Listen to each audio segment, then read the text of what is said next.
Yuk, gue akan membahas soal kemampuan komunikasi ya, karena lo juga terlibat dalam jadwal mengajar. Terus salah satu kemahiran lo adalah membuat slides presentation. Oke.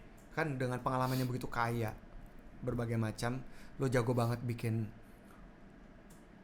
komposisi, terus fokus poinnya, terus alurnya gitu. Apa sih yang sekarang kebanyakan orang-orang itu salah kaprah dalam menerjemahkan pikiran mereka ke dalam bentuk slide presentation? Oke. Apa yang kebanyakan orang salah di mata lo? Oke. Kalau menurut gua kebanyakan yang kita kurang tepat dalam menerjemahkan sebuah konsep ke dalam slide itu adalah kita menempatkan point of view kita doang gitu. Karena kan sebenarnya kita pada saat mau presentasi itu kan kita mau winning the heart of the audience, lawan bicara kita. Kita pengen agar lawan bicara kita nangkep. Kita pengen agar orang yang melihat presentasi itu merasa klik dengan kontennya. Nah itu yang akhirnya, tapi kebanyakan kita akhirnya ngebuat semua materi slide itu dengan gue maunya begini. Jadi memindahkan perspektif, bukan dari kacamata Menggabungkan kayaknya kalau gue bilang kita. ya. Menggabungkan. Jadi apa yang kita rasa ini sesuatu yang dibutuhkan oleh mereka dan juga memastikan bahwa ini juga menjawab apa yang menjadi kebutuhan mereka. Oke. Kebanyakan kan kita kan cuman oke, gue buat, oke gue suka nih warnanya, oke gue suka desainnya, oke gue suka. Atau kalau nggak, buat gue segini cukup sih buat gue. Menurut gue. Iya. Menurut yang ngelihat belum cukup gimana? Betul. Iya kan? Kalau kita udah nge-layout, menurut gue ini udah oke sih. Tapi begitu yang ngelihatnya, enggak ini belum oke. Ya nggak dapat kita, nggak klik di situ. Iya. Itu satu. Apalagi yang prinsip dasar? Yang kedua adalah apa ya? Mungkin kalau menurut gue itu satu prinsip yang memang mendasari banget. Karena once kita udah tahu bahwa apa yang menjadi kebutuhan lawan bicara kita dan apa yang ingin kita sampaikan, yang perlu kita sampaikan, kalau itu udah klik kita gampang tuh ngawininnya. Mendesainnya seperti apa, milih warnanya seperti apa, milih layoutnya seperti apa. Dia suka nih, dia punya tendensi khusus terhadap satu bentukan tertentu itu seperti apa. Karena gue ada cerita waktu itu, gue gak akan nyebut brand tapi ya, ini satu brand manager ini dia tuh sebenarnya punya, dia suka sama yang namanya polkadot.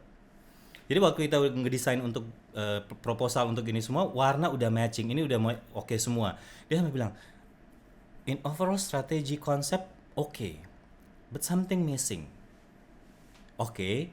Nah, kebetulan pada saat itu ada timnya dia masuk, mau proofprint dong, ngeliatin ini. Oke, pas lihat, oh lucu nih gitu. Tersebut mention lah, I know lu pasti akan suka ini karena ada polkadotnya.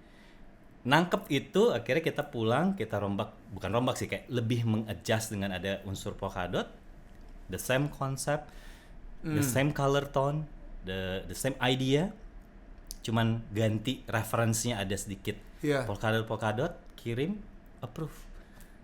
Jadi punya detektor atau punya awareness? Iya.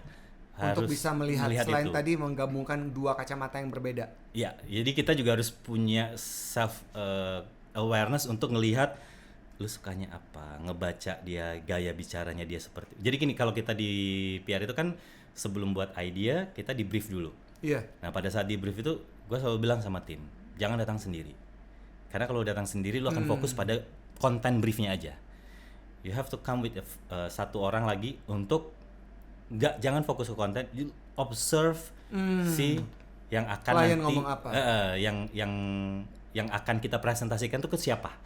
Observe orang itu, gaya dia ngomong seperti apa, cara dia berpakaian seperti apa, bahasa tubuh dia seperti apa, untuk memastikan kita bisa dapat referensi yang cukup untuk jadi nanti slide gue harus dibuat seperti apa. Karena itu akan sangat membantu. Dan cara kita nanti ngomong pada saat presentasi itu seperti apa. Apakah saya harus Pak, Bu, atau saya Mbak, atau saya bisa bilang Bo, lu tahu nggak? Itu akan beda. Dan itu hanya akan bisa kita tahu kalau kita udah observe orang itu kan. Jadi tahu siapa audiens kita. Betul. Investigasi. Iya. sehingga kita bisa mengambil perspektif dari kacamata mereka yang kita gabungkan dan juga memiliki self awareness untuk bisa menangkap hal-hal kecil yang bisa dimasukkan menjadi bagian dari presentasi kita. Betul. Kalau soal waktu gimana yo? Karena kadang-kadang orang tuh menurut gue ya nggak sadar sama waktu. Misalnya kayak gini ya contoh. Ada nggak sih patokan? Oke, gue presentasi 30 menit. Berapa banyak ya slides presentation yang perlu saya persiapkan? Ada orang yang bilang 30 slides cukup banget. Tapi ada yang bilang enggak, less is more. Gimana tuh yo? Soal waktu dan jumlah slides ya. Kalau soal waktu sebenarnya sih gini. Kita balik lagi pada how we design the slide. Karena kan kalau kadang-kadang satu slide itu kita bisa munculinnya satu dengan animation. Iya. Kadang jadi kita bisa ngebuatnya itu agak lebih lama. Tapi kalau memang ada satu slide yang kita biasa buat cuman slide, nggak banyak apa-apa, satu statement, satu kalimat quote, selesai. Nah itu kita bisa cepetin. Iya. Jadi sebenarnya balik lagi kalau di gua akhirnya kita selalu harus balik lagi setelah itu jadi kita practice. Kalau kita cuma punya 30 menit, kita make sure semuanya kita jalanin dulu nih. Kalau ternyata oke, dengan skenario yang kita buat ngepresentasiin ini semua, itu baru akan kita bisa tentuin jumlah slide-nya. Jadi kalau dibilang pakemnya kalau menurut gue, kalau bilang 30 menit berarti anggap satu slide 1 menit. Iya. Jadi 30 slide. Kalau menurut gue kayaknya kurang tepat. Oke. Karena akan ada yang tadi kalau kita satu slide itu ternyata kita like peeling an orange, keluarin satu, bisa jadi lebih dari 1 menit. Gitu. Dan bisa jadi kita punya beberapa slide yang seperti itu. Iya. Jadi kalau nanti ujung-ujungnya dirata-ratain mungkin jadinya 2 menit per slide. Ya kan? Nah, kalau 2 menit per slide berarti kalau untuk 30 menit 15 menit selesai. Iya. Ya 15 slide cukup. Iya, Gitu kan? Iya. Nah, itu jadi menurut gue kalau gue pribadi tanya ke gue tidak bisa kita ada pakemnya. Ya oke lah mungkin ada yang bilang 1 minute per slide itu lebih kepada biar kita punya basic dulu. Berarti kita jangan punya 30 menit 30 slide. Tapi once kita udah ngebuatin makin advance sebenarnya it depends on the way we present, how we present the slides juga sih. Kita mau skenario seperti apa. Berarti kita perlu latihan yang tadi lo bilang ya, penting. Harus, wajib banget. Banyak orang yang mengabaikan itu yo. Wajib banget. Itu nggak bisa.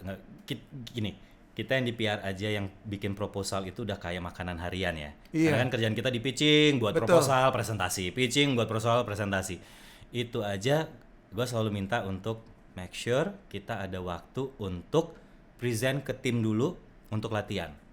Lu mau present kayak gimana? Flow-nya nanti seperti apa? Even gue sendiri pun kalau udah dapat jatah, oke nggak mau gue present tuh, itu maksud lu itu berapa hari sebelum make sure semua udah ready, like 2 hari sebelumnya. Gue akan scroll kayak ngomong sendiri, mempresentasikan ini. Oh, gue nggak suka nih flow-nya begini. Gue coba ganti. Oh, ini kayaknya bisa gue skip dulu deh. Jadi all the possible skenario itu harus kita buat. Dan itu kan pada saat itu kan kita berarti latihan. Iya. Presentasi ini gitu. Ada nggak sih momen yang paling penting di detik keberapa atau di slide pertama atau kedua yang bikin orang tuh tertarik sama slide kita atau apa yang kita tawarkan melalui presentasi kita? Oke. Kalau menurut gue sih dari slide judul tuh udah dari judulnya. Dari judul aja tuh udah harus catchy ya, harus benar-benar atraktif ya. Karena kalau dari judul dari awal kita udah desainnya biasa aja, you know like the first impression itu kan selalu kayak, kayaknya nggak ngerti nih orang. Itu sering terjadi dan been there in the client side dan di agency side, pernah ngalamin pada saat di client side begitu agency datang.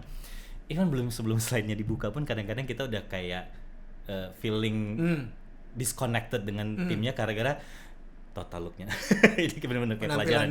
Penampilannya kayak, lu ngerti nggak brand gua? Kok lu datangnya begini banget?